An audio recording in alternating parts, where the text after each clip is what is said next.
ବର୍ତ୍ତମାନ ଯାହା ସୂଚନା ଆସୁଛି କାଲିଠୁ ରାଜ୍ୟରେ ବଢିବ ବର୍ଷା। ଏସବୁ ଜିଲ୍ଲାରେ ପ୍ରବଳ ବର୍ଷିବ।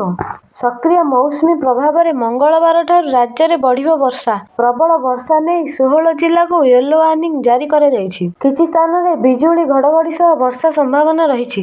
7 ତାରିଖରେ 6 ଜିଲ୍ଲାରେ ପ୍ରବଳ ବର୍ଷିବ। 9 ତାରିଖ ଯାଏଁ ବର୍ଷା ହେବାର ସମ୍ଭାବନା ରହିଛି। ଆସନ୍ତା 6 ତାରିଖ ବେଳକୁ ବଙ୍ଗୋପସାଗରରେ ଏକ ଘୂର୍ଣ୍ଣିବଳୟ ସୃଷ୍ଟି ହେବା ସମ୍ଭାବନା ରହିଛି। ସମ୍ଭାବ୍ୟ ଘୂର୍ଣ୍ଣିବଳୟ ଲଘୁଚାପ ରୂପ ନେବ କି ନାହିଁ ସେ ସମ୍ବନ୍ଧରେ ପାଣିପାଗ କେନ୍ଦ୍ର ପକ୍ଷରୁ କିଛି ସ୍ପଷ୍ଟ କରାଯାଇନାହିଁ।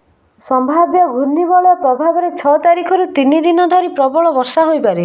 ଉପକୂଳ ଓଡ଼ିଶା ସମେତ ମୟୂରଭଞ୍ଜ, କେନ୍ଦୁଝର, ଢେଙ୍କାନାଳ, କନ୍ଧମାଳ, ରାୟଗଡ଼ା, ମାଲକାନଗିରି, କୋରାପୁଟ ଜିଲ୍ଲାର କିଛି ଅଞ୍ଚଳରେ ବିଜୁଳି ଘଡଘଡି ସହିତ ପ୍ରବଳ ବର୍ଷା ହୋଇପାରେ। 7 ତାରିଖରେ ବିଭିନ୍ନ ଅଞ୍ଚଳରେ ଅତି ପ୍ରବଳ ବର୍ଷା ହେବାକୁ ଥିବାବେଳେ 8ରେ ପଶ୍ଚିମ ଓଡ଼ିଶାର କେତେକ ସ୍ଥାନରେ ପ୍ରବଳ ବର୍ଷା ନେଇ ପାଣିପାଗ ବିଭାଗ ସତର୍କ ଜାରି କରିଛି। ସେପଟେ 2 ଦିନ ହେଲା ରାଜ୍ୟରେ କାଁ କାଁ ବର୍ଷା ହୋଇ ମହାନଦୀ ଉପରମୁଣ୍ଡରେ ପ୍ରବଳ ବର୍ଷା ହେଉଛି। ଫଳରେ ହୀରାକୁଦ ଜଳଭଣ୍ଡାରକୁ ଜଳ ପ୍ରବାହ ବଢୁଛି।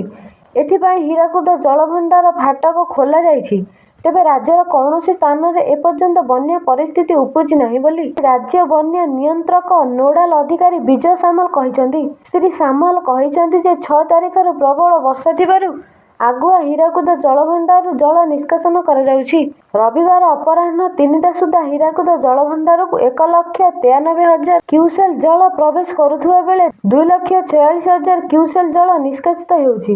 ମୁଣ୍ଡଳୀରେ 1,84,000 କ୍ୟୁସେକ୍ ଜଳ ପ୍ରବାହ କରୁଥିବା ବେଳେ ବରମୂଳରେ 1,59,000 କ୍ୟୁସେକ୍ ଏବଂ ଖଇରମାଳରେ 1,82,000 କ୍ୟୁସେକ୍ ଜଳ ପ୍ରବାହ କରୁଛି। ଉପରୋକ୍ତ 3ଟି ସ୍ଥାନରେ ବିପଦ ସଂକେତ ତଳେ ଜଳ ପ୍ରବାହ କରୁଛି। ରାଜ୍ୟର ଅନ୍ୟାନ୍ୟ ନଦୀଗୁଡ଼ିକରେ ଜଳପତନ କମ୍ ରହିଛି ଅର୍ଥାତ୍ ବିପଦ ସଂକେତ ତଳେ ପ୍ରବାହ କରୁଛି। ଏ ଦୃଷ୍ଟିରୁ ରାଜ୍ୟରେ ବନ୍ୟା ପରିସ୍ଥିତି ଉପୁଜି ନାହିଁ। ଏମିତି ନୂଆ ନୂଆ ଖବର ଜାଣିବା ପାଇଁ ମୋ ଚ୍ୟାନେଲକୁ ଲାଇକ୍, ସେୟାର, ସବସ୍କ୍ରାଇବ୍ କରନ୍ତୁ। ଫେସବୁକରେ ଦେଖୁଥିଲେ ଫଲୋ କରନ୍ତୁ। ରହୁଛି, ନମସ୍କାର।